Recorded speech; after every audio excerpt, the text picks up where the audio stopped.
Welcome back to the Middle Tech Podcast. My name is Logan Jones, and today we're going to start trying to do something a little different in Season 6 of the Middle Tech Podcast. So if you've been following along, you know that we've kind of switched our normal Monday format to covering more so broader news and trends in technology, not only in this region, but also just broadly throughout the nation and throughout the world.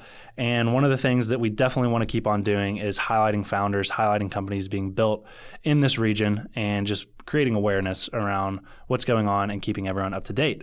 And so one of the ways that I really want to try and do that is by checking in with the founders that we've either already had on the podcast or still doing new interviews with founders we have not talked to before. But I want to kind of condense that interview format down to a more consumable, higher impact piece of content. So this is the first iteration of that. And we interviewed Synaptek back in July of 2019. And when we interviewed them, we talked all about how they were building a software for concussion protocol management, storing health data around concussions and allowing it to be referenced later on, amongst a bunch of other things around how they were building that company in the market they were going after. And here recently, I saw that they submitted a pitch on our Kentucky Tech Map for the Investor Connect feature, and that they were raising some funds for their company. So I reached back out to Kate, and I said, hey, we would love to have you back on to give an update on what's going on with your company. And she came on to fill us in about the new kind of business model that they're taking on with Synaptek and all of the new things that have gone on since we talked to him back in 2019. So we hope you enjoy catching up with Kate and Synaptek and hearing what they've been up to. And as far as this series goes for on throughout Season 6 of Middle Tech, we're not going to commit to doing these on a weekly cadence or anything. We really have our plates pretty full right now and are trying to manage everything else that we're doing. But I can promise that we're going to do our best to continue to create as much content as we can around local founders, local companies, and what's going on with them. So whether it's somebody you've never heard from before or whether we're just getting an update from a company we've had on in the past, we want to make sure you guys are able to stay connected to what's going on in this region's startup ecosystem. So hope you guys enjoy. Before we dive in, we just want to get a quick word from our sponsors.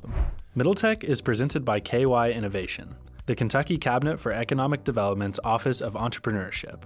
KY Innovation is currently accepting applications for its SBIR STTR Matching Funds Program. Kentucky's program is a national trendsetter for providing critical non-dilutive capital to support the high-tech research, development, and commercialization of novel ideas within the Commonwealth. SBIR matching funds have directly contributed to the creation of more than 700 jobs, more than 200 patents filed, and more than $160 million raised in private follow-on funding into dozens of companies relocating to the state. The matching funds application window is open through April 24th. To apply and learn more about support services for companies that want to explore SBIR STTR grants and contracts, visit kyinnovation.com/SBIR. Middle Tech is sponsored by Bolt Marketing. Take your website to the next level with a website that's built to work. At Bolt Marketing, they're revolutionizing websites for small businesses that are affordable, customizable, and hassle-free. Whether you have a construction company, a boutique clothing store, or you own a hot yoga studio, they have options for you. Click the link in our show notes to explore their marketing options that can transform your marketing and grow your business. And as a personal note, Bolt Marketing built our website, and they were awesome to work with throughout the entire process. We highly recommend working with them. All right, welcome back to the Middle Tech Podcast. We are here with Dr. Kate Van Pelt of Synaptek. She is the CEO over there. And Kate, it's been a long time since we last talked to you. It was back in 2019, episode 58 on Middle Tech. So how have you been since then? How's it been growing the company? It's been good. It's been, I think a roller coaster, like anyone in the startup world would say and agree. But good past year for us. Some growth with new contracts in the concussion space. So landing some big college contracts like Tulane, USF, UCF, and just phenomenal partnerships and relationships with those universities, getting to use Synaptek, our product. And for anyone who doesn't know, we started off in the concussion space, making data easier to collect on the sideline so that clinicians can make more data-informed decisions for treating and managing their patients who might have a concussion. But as we look to grow, right, as a startup, you're always looking to grow. As we look to grow into larger contracts, and those would be our hospital systems, larger hospital networks, what we learned were two key pieces of information. Is clinically, they wanted to understand how patients were doing outside a clinic, right? When patients come in with a concussion or actually any injury, they get a very episodic, singular picture of how that patient's doing that really may not reflect over the past week or couple weeks since their last visit, how they've been doing, right? You could think about if you've had an injury, how the pain or how physically able you've been able to be really fluctuates over that time in between visits. And so that was one thing we heard is they want an ability to monitor how patients are doing outside a clinic. And then, of course, for hospital systems, making money is key. And so they really wanted Synaptek to be a reimbursable service. And so those two key pieces of information really clicked with us and light bulb went off because we were actually already building a technology that solved those problems.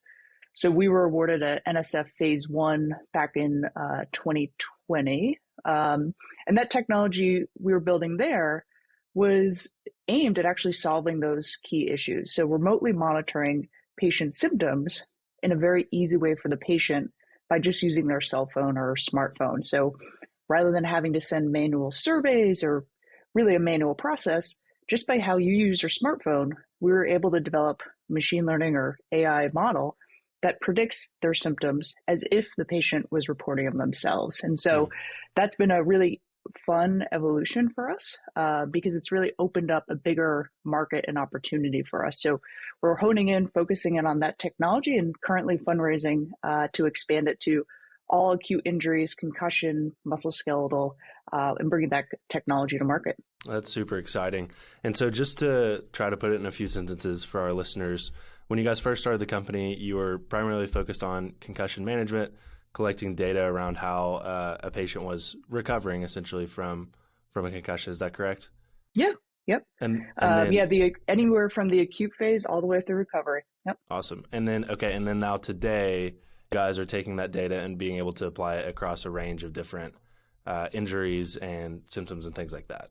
Yeah, the symptoms, interesting for concussion, are non-specific, right? They include everything from headache, dizziness, nausea, fatigue, right? Some information on mental health symptoms. So it's a really broad symptom checklist that actually applies to a lot of other problems and disorders. Gotcha. And you guys are using machine learning and artificial intelligence, which is definitely kind of a hot topic right now. It's, you see ChatGPT and OpenAI kind of all over social media and the internet right now. Talk about how you guys have leveraged that sort of technology to build this product that you guys are building. In what ways are you guys using machine learning and artificial intelligence to do what you do? Yeah. So I think there's two ways companies use AI or machine learning. They either access APIs like OpenAI and ChatGPT, or they build their own solution. And so what we did is we built our own solution, that NSF phase 1. We created and tested over 3,000 different custom models to find the best one that worked for our scenario, which is really, I think, where the most value for a company can be. If you have the expertise and the capabilities, right, and have the time to build your own custom model. And so that's what we did. And so we're really pumped about that because not only is it more defensible, but it's harder to replicate than just using kind of these auto machine learning pipelines or accessing an API to do your solution. Right. Yep, exactly. And talk about that grant that you have brought up a few times there, the NSF phase 1 grant. Is that, just tell us a little bit about what that is and how what it allows you guys to do. Yeah, so these are grants by the federal government. So there's different organizations, NSF, and that's National Science Foundation, but also the NIH, National Institutes of Health, also have these SBIR, which are called Small Business Innovation Research Grants, which I believe I got that correct. But the whole idea is that they're funding small businesses, so startups, to do very risky projects that are commercializable. And they go in two phases. Think of them almost like a, friends and family round and then maybe a seed round. The smaller one is the phase 1, where it's about $250K investment, which is non-dilutive. So super valuable for startup companies at the early stage to develop this risky, innovative technology. And then if you're successful, you apply for phase 2, which is a much bigger bolus of money, usually up to $1 million, depending on the agency. And so a bigger bet the federal government is putting into you.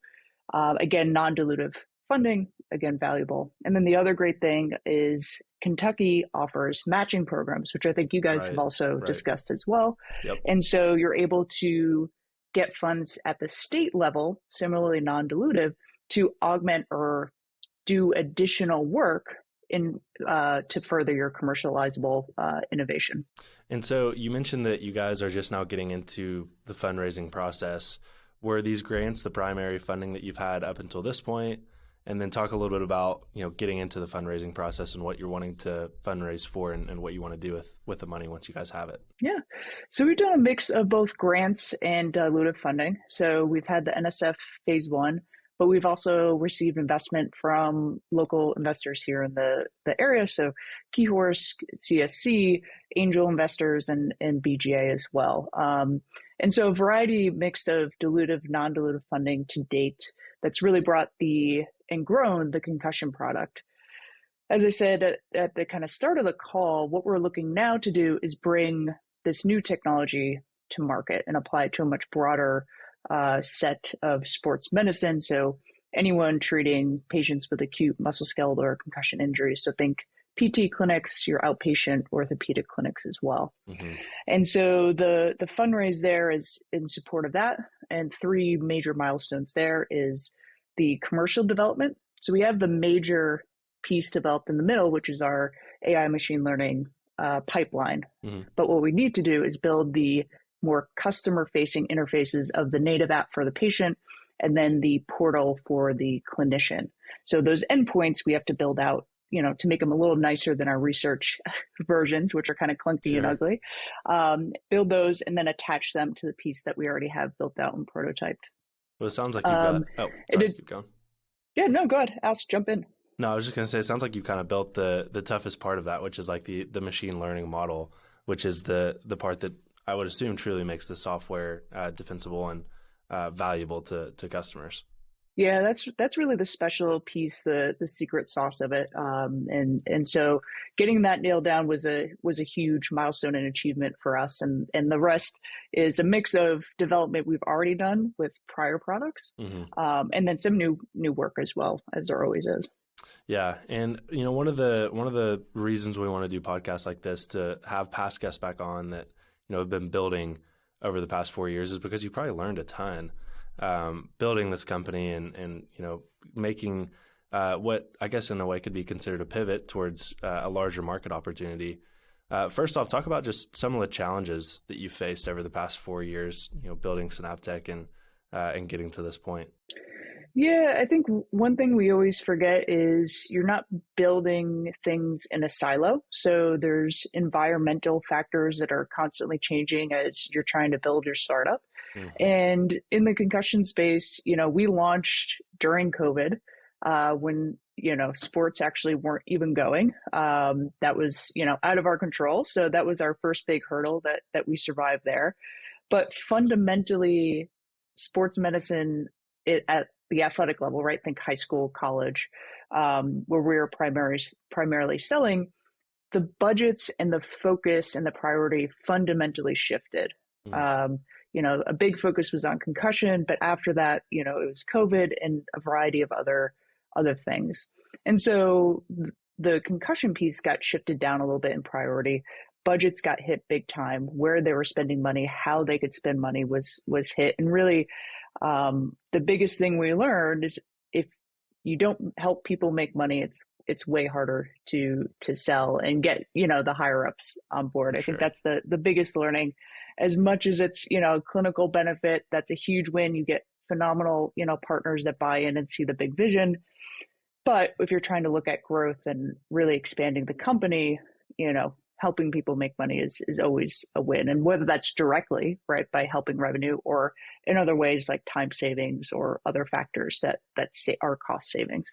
I think that's the biggest one that we learned and really kind of shifted how we thought about building a product for this kind of second wave of technology we're building. Yeah, I think that's probably great advice to an entrepreneur. It's like you can build an awesome product, but if you can't get somebody to come in and buy it, essentially, if you can't sell it, then you're gonna have a hard time. Talk about, specific to building here in Lexington or in Kentucky rather than just Lexington. What's been your experience, whether it's been working with the government to get those grants that you mentioned or whether it's been the research that you did at the University of Kentucky? Just talk a little bit about your local experience building a company here specifically. Yeah. So the first thing, everyone would probably guess we did the research at University of Kentucky, but we didn't. So they were not involved. Gotcha. The boot camp and other programs have helped us in a lot of different ways, but the research was completely done by Synaptek internally, but the community here has been good. So all of us are local in Lexington. So all of our hires are Lexington based. So there's 4 of us. My 2 other co-founders, Doug and James, and then our full-time developer, Rachel, as well, who's also a product of the developer bootcamp run out of Awesome Inc. And so we have this interesting and good pipeline and team here locally based, which is a big value add for us being so early, that you're able to work so close together and just have that community and build and make changes quickly as it happens in a startup and not have to worry about time changes or, whether that's East, West Coast or across the world. And then the other pieces that have been valuable are, of course, the boot camp at a University of Kentucky, Launch Blue, and then the Kentucky matching funds as well. So there's a lot of variety of different resources here in the area that, if you're able to seek out and find, you could definitely leverage as a startup. For sure. And what advice would you have to any aspiring entrepreneurs? Doesn't have to necessarily be in Kentucky. If you have some local advice, that'd be great. But just as a founder in general, what are some things that you've learned along the way that you think would make good advice to pass along to the next generation of entrepreneurs? Yeah, I think 2 things. One that might be relative to, this local area.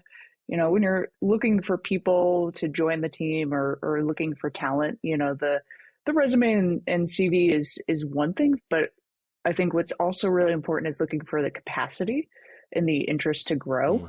I think, a lot of times, it could be hard to find talent here. It's just a smaller region than your more densely populated areas of the coast. So it might be easier to find talent there, but you might have it in your backyard. You just might have to look for it in a different way. And then generally for any startup founder or anyone looking to do it, biggest thing is you're gonna have to roll with the punches. You could have your highest highs and lowest lows all in the same day. There's you don't always see it coming as well. So keeping the big picture, why you're doing it, where you're trying to go is the best thing to do, but definitely hard to do some days. So just being aware that, it's going to be a roller coaster, but as long as you're passionate about what you're working on, then hopefully at the end of the day makes it all worth it. Yeah, I can relate to that pretty hardcore. I'm at an early stage startup myself right now, and you always hear the term like, oh, a startup is a roller coaster, but until you actually get in a startup and experience what is actually like, it's something that you have to have, I'd say like a lot of emotional maturity for, or a lot of emotional tolerance for, maybe just like thick skin is a good way to describe it, because it really is with an early stage company where you're just kind of figuring things out in a lot of ways as you go, figuring out product market fit.